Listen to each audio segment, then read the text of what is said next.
Today, poems remain an important part of art and culture. We often talk about the knowledge about the literature in poem. Poetry is probably the oldest form of literature and probably predates the origin of writing itself. The oldest written manuscripts we have are poems, mostly epic poems telling the stories of ancient mythology.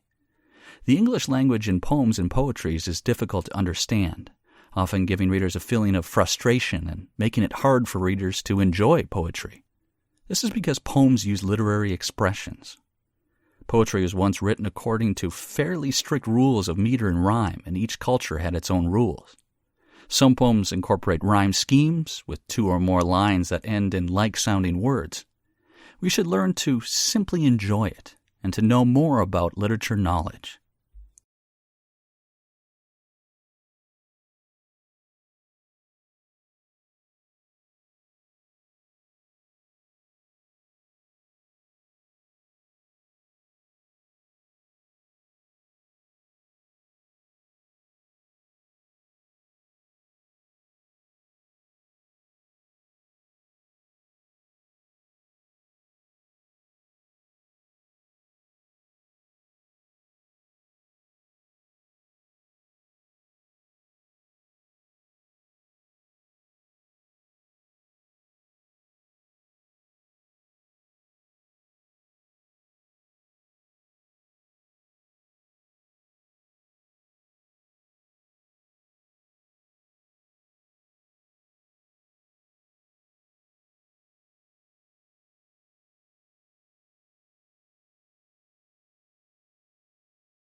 Readjusting to life in your own country after living abroad for some time is a little like recovering from jet lag after a long flight across several time zones.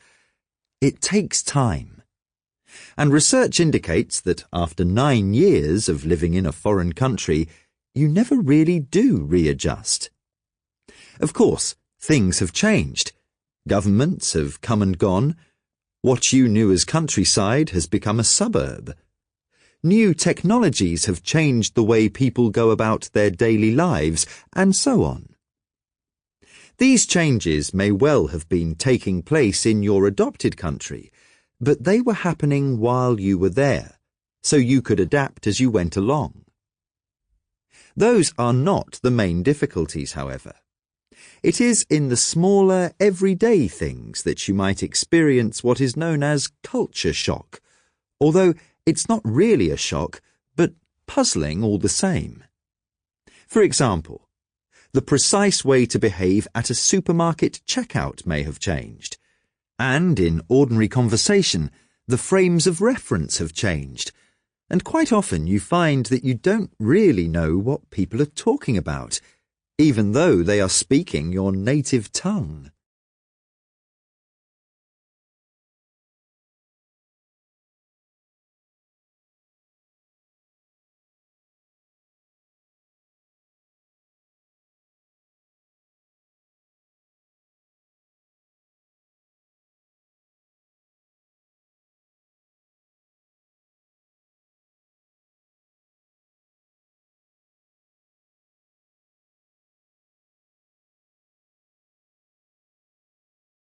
We hope to have something meaningful to say in our next book about the efficacy of advertising. This is a huge question that impacts everything from commerce to politics to journalism.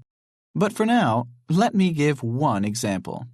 My kids were recently watching a Yankees-Red Sox day game on TV, broadcast on the YES network. One of the commercials was an anti-smoking ad, placed, I believe, by the city of New York. It was a gritty documentary-style spot, featuring a surgeon talking to the camera, then showing the patient he was about to operate on. The patient was a man whose toes were blackened and rotting away. The image of the foot was extremely disgusting.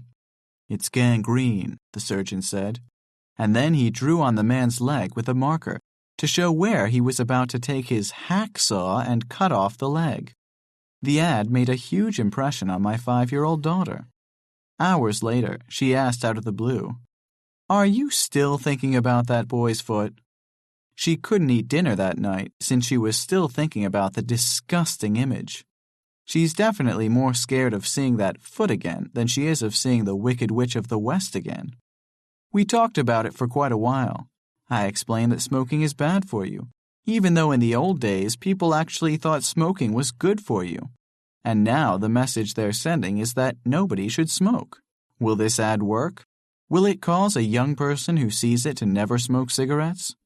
Also, is this kind of imagery appropriate for broadcast during a program, a daytime baseball game that young kids will be watching?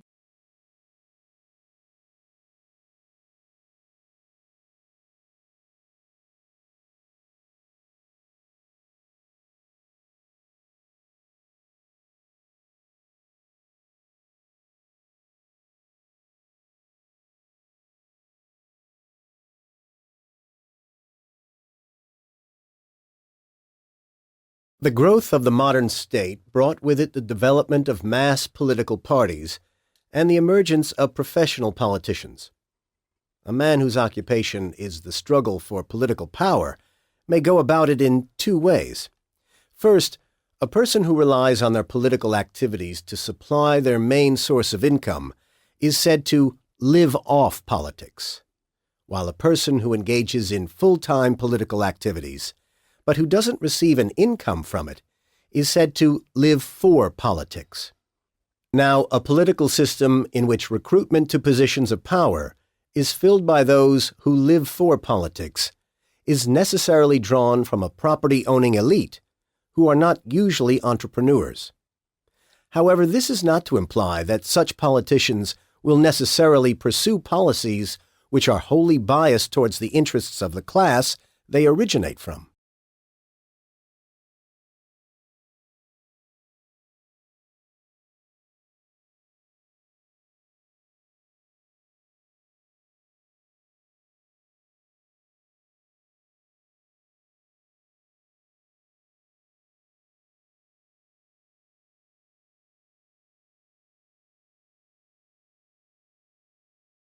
It isn't necessary to have a specialized knowledge of, say, the intricacies of counterpoint, or even to be able to read music to understand it.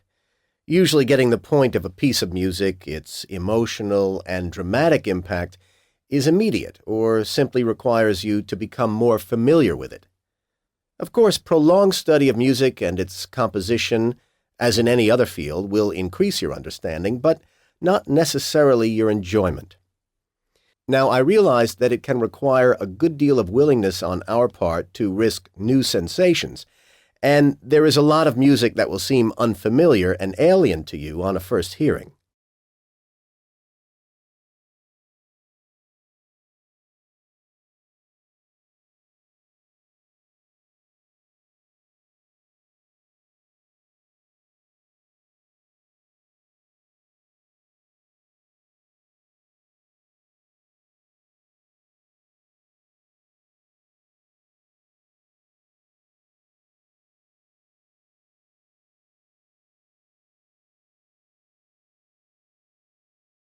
To reach some kind of understanding of a period in the past, the Middle Ages, say, requires a creative act of the imagination not unlike that of a novelist getting inside the skins of their characters or establishing the environment they live in. What must it have been like to be a peasant under a feudal baron? What might his beliefs and politics have been? Did he, for example, think his situation was simply part of the natural order of things, or that it was grossly unfair and needed to be overthrown? So you have to imagine the terms under which life was lived in those days, and learn to feel in a different way about things by putting yourself into a world very different from your own. Now, of course, every age views the past from its own present, and an 18th century historian's concept of the Middle Ages will be very different from that of one from the 21st century, which is why each age has to write its history over again. It's not so much that more facts or evidence come to light, if they do, but that sensibilities change too.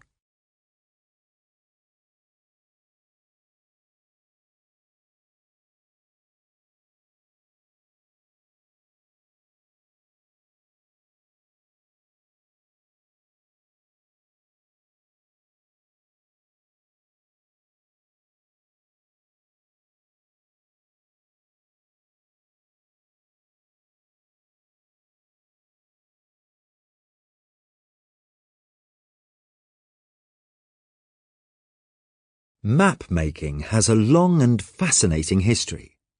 Both before Ptolemy produced the first great map of the world and after, up to the beautiful simplicity of the London Underground map and the precisely detailed Ordnance Survey maps, which cover almost every inch of the United Kingdom.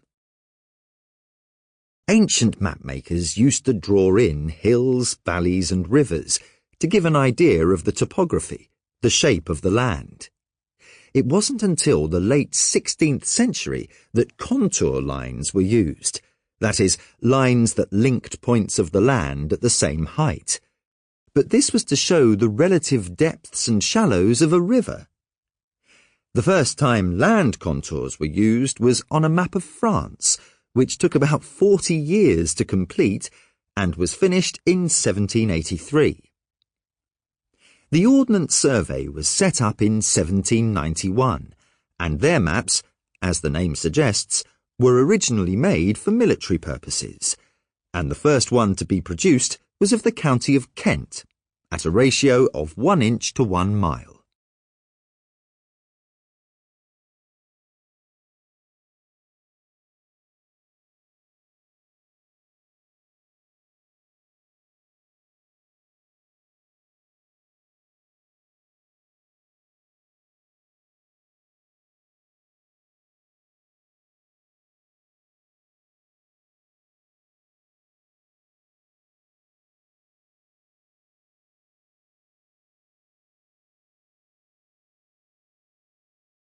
Most, if not all, young men and women have dreams of the future which include themselves, their families, and possibly their country.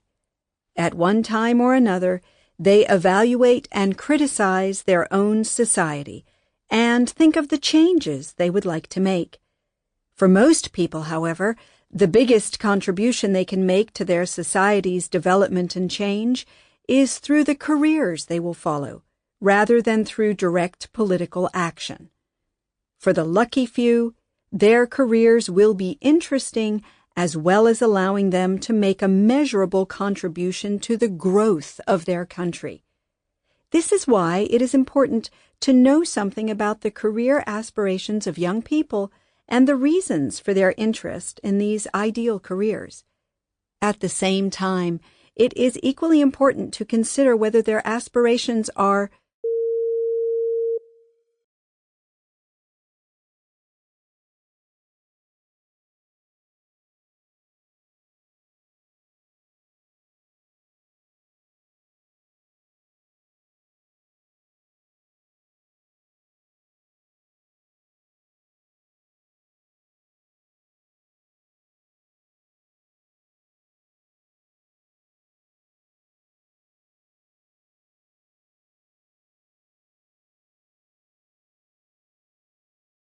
Height is correlated with a lot of things. Up to a certain height, taller people make more money than the vertically challenged, and the taller presidential candidate almost always wins. Now a study finds that your height as an adult has a profound effect on your perception of your health. Short people judge their health to be worse than average or tall people judge theirs. The research was published in the journal Clinical Endocrinology. Data for the study came from the 2003 Health Survey for England. More than 14,000 participants filled out questionnaires and had their heights measured. The study only looked at how good the subject thought his or her health was, not their actual health. Questions focused on 5 areas: mobility, self-care, normal activities, pain or discomfort, and anxiety or depression. Men shorter than about 5'4" and women shorter than 5 feet reported the worst impressions, but small increases in height at the low end had much bigger effects on perception than the same increases among taller people. Other studies have shown, ironically, that shorter people on average actually live longer.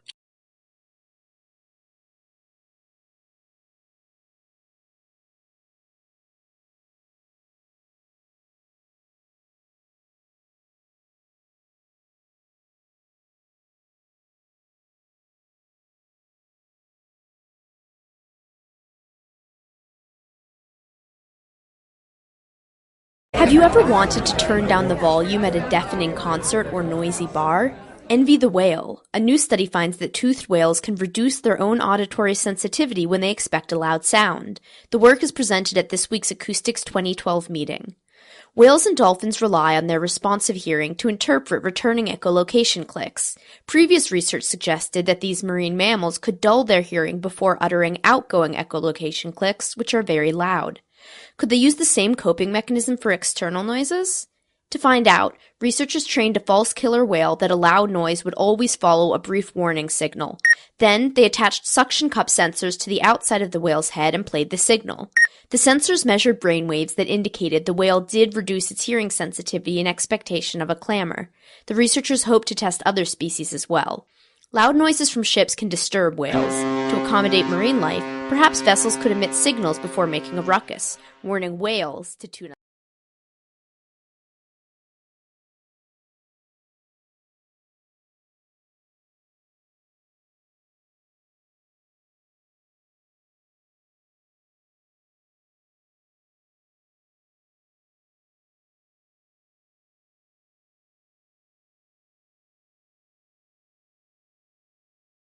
This year, the number of mobile phones on cell networks is expected to surpass the Earth's population. More people now own cell phones than actually have access to working toilets. James Meadow, a microbial ecologist at the University of Oregon.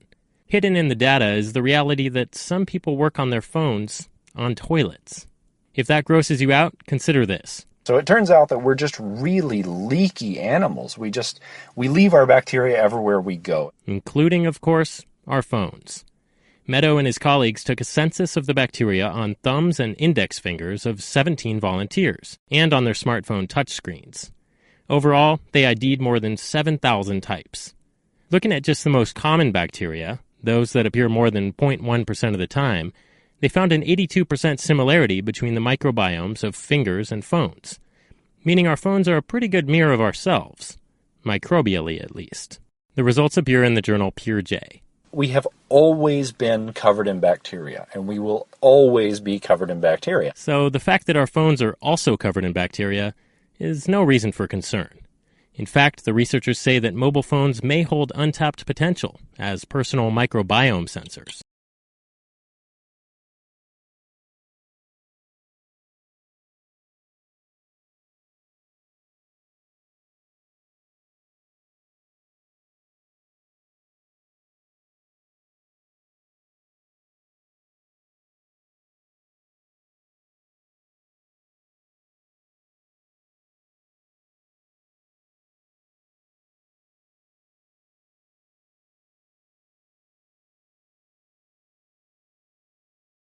Software companies are always coming up with new things.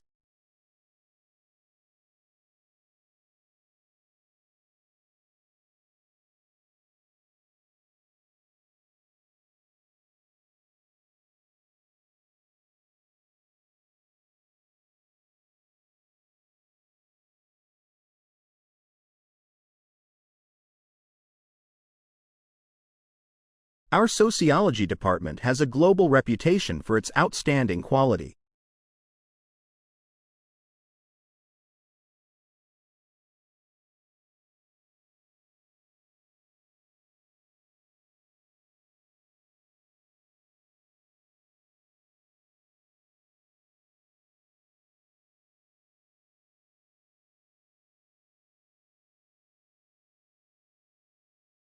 Now, researchers are dealing with problems and finding answers.